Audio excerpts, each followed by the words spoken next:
After months of scouring the internet for a solution, I have finally realized why men pay for OnlyFans. Simping Wagwan bro, welcome back to another installment of edutainment. Hopefully you're ready for another daily dose of edutainment. You'll be left laughing, you'll be entertained, but most importantly, you will learn something that you can apply to your own personal life and make it better. So, the short answer is that OnlyFans monetizes loneliness. Think about the average guy when it comes to the dating aspect of their life. The average girl has it a lot easier than the average guy, right? Because men typically get finer with age. You usually accumulate more resources, you're more successful, you ultimately get promoted to your ideal job. Whereas a woman, as soon as she's 18, she's the peak of her, attractiveness. So she'll always get attention until she's 30, 35. But think about it. Most men that are quote unquote, the most attractive people, they are in their 30s, late. Think about Drake is thinking in his 30s, Future probably in his 30s. A lot of these people that you aspire to look up to are in their 30s. So this is a one woman's take on possibly starting an OnlyFans to monetize said loneliness. Guys want someone to talk to, want someone to, if you're lonely, get a cat or get a dog. You'll get close to the same type of thing, you know what I'm saying? But no long talk, let's go straight to it. Should I make an OnlyFans account? Current teacher, let's go.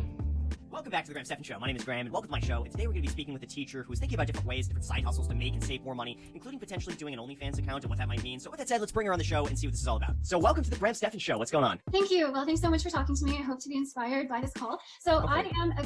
She put her face on here. That's brave. I mean, at this point, you may as well do it. Your face is already attached to the topic. You may as well do it.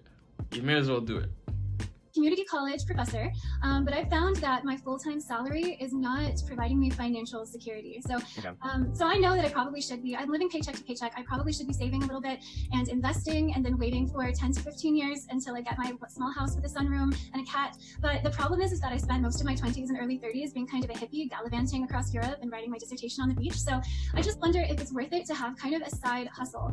In my most desperate moments, I've even thought of OnlyFans. I've thought of writing a book, but I just don't know if that's worth it, or if I should just, I don't know what I should do. Yeah, I mean, here's the thing. It's like the way I see it is you almost have to stop the bleeding, and that's the most important, because there's no sense, because otherwise, if let's say you take on a side hustle, that could be the equivalent of you taking gasoline and just pouring it on the flame. And all of a sudden the flame gets bigger, your spending gets more out of control, and this things get worse. And then all of a sudden now you're spending even more money, so you have to do more side hustles. It could be a bit like a drug in a sense, where it's like you get that relief, but then you're like, ooh, I need a little more of that. So I would say the biggest thing that you need to do is find out where you're overspending. Do you know where you're overspending? Where's the problem? Well, I mean, I don't know how to compare my spending to other people's. I kind of think that I have the spending habits of Trisha Paytas, but on a much poorer scale.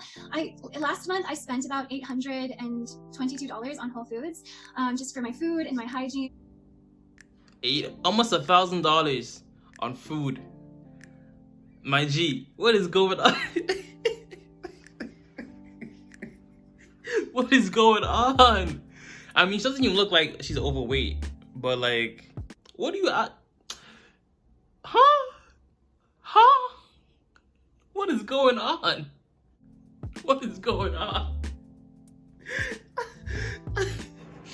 Yo, that's crazy. Let's continue. I buy shampoo there and everything. So maybe my food, my consumption. So you're going to Whole Foods? I am. That's problem number one is Whole Foods. We got to cut that out. What's wrong with Trader Joe's or Albertsons or Ralph's or the 99 cent store? What are you eating at Whole Foods? It's so much money. It's almost $30 a day. I don't even know. I mean, I have a set sort of grocery list. I'm mainly vegetarian. I eat quinoa with a veggie, and I make my matcha lattes. It's inexpensive. Quinoa is so inexpensive. You're talking about making quinoa and veggies. I mean, that's cheaper than going and getting meat. I know. So I'm not sure really what happens. Okay, so it's disappearing somewhere. So my recommendation is probably for the next week, go about your normals. I won't even cap, bro. It is more expensive to be a girl. They have to pay for the what's it called? period thing. I don't even know what it's called, but makeup, I get it. It's more expensive to be a girl in general. But from her perspective, it seems like she gets her money and then boom, it goes out the window. So the top tip, the best financial advice ever, okay, ever, is to pay yourself first. Always pay yourself first. Before you pay for your expenses, before you do anything else with the money, as soon as you get that $1,000 or $2,000 deposit into your account, 20%, whatever your goal is, 20%, 30%, 40%, 10%, put that directly into your savings accounts and then work with the rest. Do that. That is simple. It's pretty straightforward. And then there's less incentive to actually tap into that savings account. Have your checking account, savings accounts, and go about your business with the rest of the money that you have left over. It's pretty straightforward. And then you gradually see that, savings accounts start to be more robust and start to get fatter. That is the type of fatness we want. A fat savings account. You know what I'm saying? It's pretty straightforward. And then also ask yourself, why is it you want to save? Some people want to save because they want to buy a house. Some people want to save so that they can have enough money to quit their job, be good for 3 to 12 months, and then focus on their side hustle. Other people want to save for a car.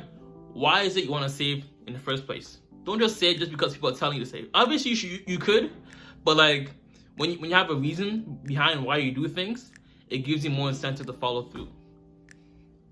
No capping. Spending. So don't try to budget for 1 week. Just do what you're normally doing. And then at the end of the week, save all the receipts. You'll look through what you're spending money at Whole Foods and you'll see where your money is going and what you're spending less money on. I can tell you, like quinoa and vegetables is pretty cheap. So you'd be able to get a ton of food from quinoa and vegetables. And we're talking maybe under $250, $300 a month for all of that. So it's really, where is the extra $500 a month going? And that could be, I don't know, the shampoos that you're using. Basically, I would go and really try to look at your food budget and figure out how you can just do the same thing for cheaper, or where you're going to be overspending from that. That would be my biggest recommendation. And then from there, make an account at mid.com. So that would be my biggest recommendation, is really going and it's really you auditing your own expenses is what this is going to be. Yeah, I think that's what I really need to do, because I just never grew up budgeting. And so I kind of just spend what I think I need for what I need. And then I just hope that I have like money at the end of the month, but I don't ever have money at the end of the month. That's why.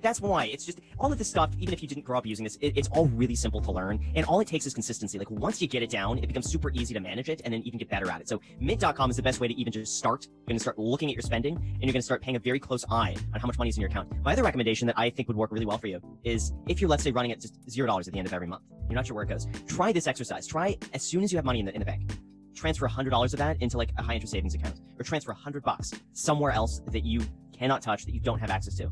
And what that's going to do is all of a sudden you're going to have less money to spend and you'll somehow make it work. But now you have an extra $100 on the side. And then from there, when you get used to that, start increasing that, then do $150. Then all of a sudden you'll make it work with a little bit less, and $200 and a little bit. And then before you know it, you're going to have like a few grand sitting, in a high interest savings account that you can hopefully invest and do something else with.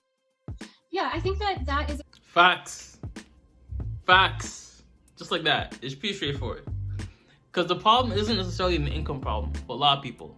I'm sure you can all make more money, but it is a income management problem or a money management problem.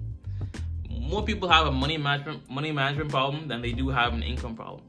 Because there are people who are making 200K, 100K a year who are still having issues managing their money. It's funny because it's like a rising tide effect. The more money you make, the more expenses you tend to associate with that, right?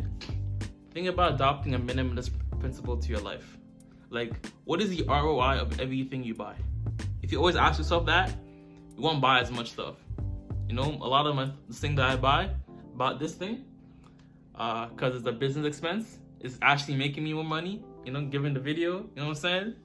But yeah, just ask yourself, what am I getting out of this monetarily, health-wise, or relationship-wise? And then you will always spend more cautiously. Because the way she's talking is like, money goes away just like that. Like, I just need to be more intentional about what I'm spending. Yeah. So that would be, I would say, the biggest thing right there. Before doing anything else, before making more money, you got to figure out where your money is going. So otherwise, like I said, my fear is that you make more money and then you spend more money. You're at the exact same place. So it's kind of like you're running on a hamster wheel, not really getting anywhere. So in terms of side hustles, what were you thinking?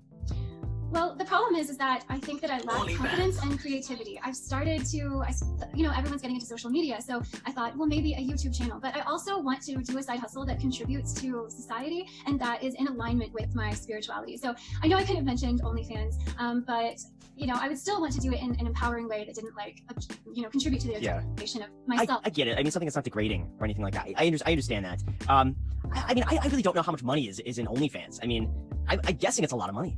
I don't know. I really don't know. It's just, you hear stories about people who are making like $10,000-$15,000 a month from OnlyFans accounts. I guess my only concern, if I think about it objectively, is what would be the, I guess, just future career ramifications of just whatever you put out, whatever you put on the internet, I really believe is out there forever, and just how that might affect things moving forward, I guess would be my biggest concern, you know, Right. if that could have career repercussions. And is that worth it? But for some people, if they're making 50 grand a month, I say screw career repercussions. Like, you're making 50 grand a month. I mean, as long as you get to stay in that for a while, you'll be just if you make see, the funny part of it, right, is like for a lot of OnlyFans girls, it's not all sunshine and roses. I will tell you that straight up. It's not all sunshine and roses. Think about all the energy you have to deal with. You have like 30, 50, 100 different guys talking to you at once, asking for this, asking for that. Do you really want that? Can you handle that? Right? It's like when I get like, you know, as I'm quote unquote getting more clout, you know what I'm saying?